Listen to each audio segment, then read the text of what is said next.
All right, if I could have a few minutes of everyone's attention. Um, so let's look at this problem here with part A. And let's first of all just highlight all the nouns in the problem description. That's kind of an unfair way of doing it. So we have media center, students, faculty, items, microphones, cameras, cables, and tablet PCs. Items, we already have that. Reservation list. There's a fine for overdue items. We already have items. Your team's task is to design a set of classes for a program that helps the we already have media center. Staff with item checkout, check-in, reservations, and we already have reservations. And fine, right? So if we just go brute force here, now we can see what we get. We got media center.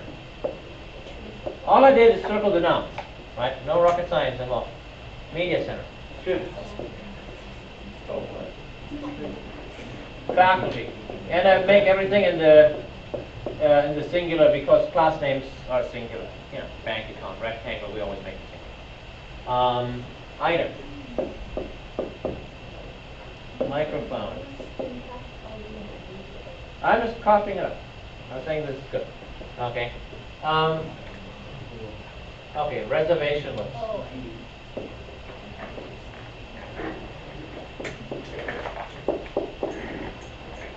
Okay, now I facetiously circled team, but that's, that's us. That's the development team. That has nothing to do with the problem.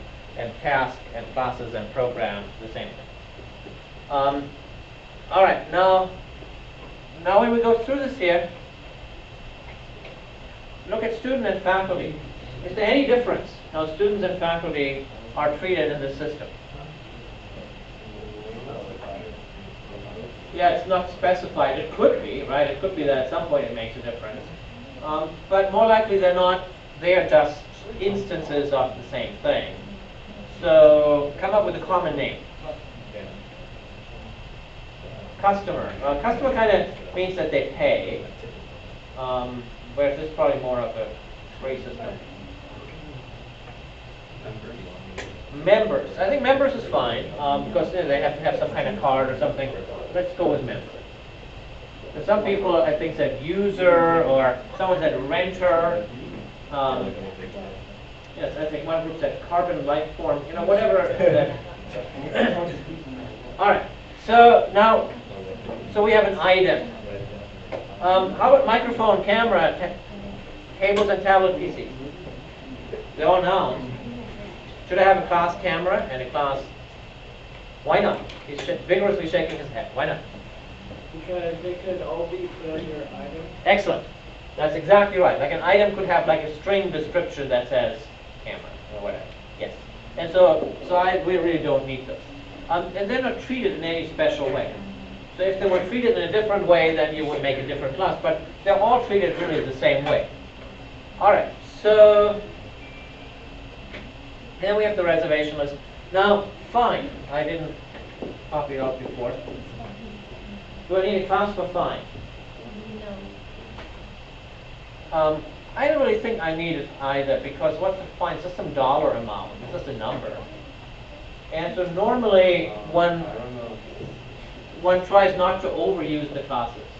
Like if you think of the bank account actually does some actions. You deposit, you withdraw, and inside sits a balance. I didn't have another class for balance, because the balance is just some number. So the fine doesn't have any behavior. The one computes the fine, one adds the fine, but the fine itself doesn't really do anything except that it hurts. But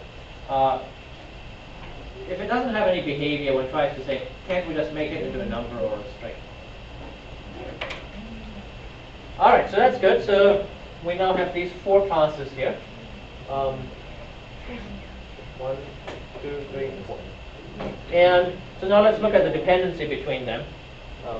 The reservation list, is that its own class? You could go either way on that. The way we kind of discussed maybe having it be part of the catalog of items and then just checking against the reservation list when we do a checkout. You could say that a reservation list is nothing but a list of what? Of objects, Of what kind of object? the items, right? But it's, I see. So here's where it gets more complicated. So let's look at the reservation list. So you could say if it's a list, it kind of sounds like it could be just an array list. And maybe it could just be in the media center. Just an array list of some object. But you say it's an array list of items, but that's not good enough. Because the reservation is associated with what? You can't, they're set aside, so you can't check them out unless you're a person that's reserved. But aren't they set aside for a particular person? Yeah, so would that be, we put it in the catalog and just assume that you cross-check items as you. How about we drop the list? I grant you that there's no sense in having a list because it could just be an array list of the things, right? But a reservation does sound kind of useful because a reservation could hold together and say, this microphone is reserved for Professor Smith. And that could be in a reservation. Because oftentimes in a physical system, a reservation is a little slip of paper that would have just that information. And now the media center could have a list of these reservations. So I like the reservation. Did someone else have a reservation? Did someone else have an object, a class called reservation? Yeah, we had one. Okay. Does anyone have reservations about keeping it? Okay. Hearing no serious objections. All right, so we have the media center. We have reservations. We have the member. We have items. I think that's all that we now have. So I just said a reservation knows about a member and an item. We know that the media center knows about reservations. That's one thing. Does the media center know about members? Yeah. I would think so, because when you check out, and now here comes next, it needs to check that that person actually is a member, for example. Does the media center know about items? Yeah, right. Does an item know about the media center? No, right? You run into Microsoft has a microphone, or you can put that microphone has no idea that it's inside a media center, right? Does the member know about the media center? No, right? I mean, this is a person has like a name and an ID maybe. There's no reference back to the media center. There's no need to know. Does a member know the items? What does it? It doesn't necessarily have to. Maybe the media center tracks that. But maybe, that's not a design question where I could go either way. If you say in your design, the member has a list of items that they have checked out, maybe. That's okay. So it's just not a 100% answer here. Which probably means you're not going to get this question on an exam because it would be ungradable.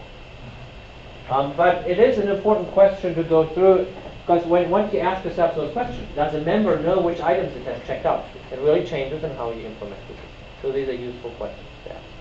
So all we want to do at this point is get you to start thinking about having multiple classes in a system, have some of these classes know about some of the other classes, and just get an idea that you use the classes as a building blocks for a larger system.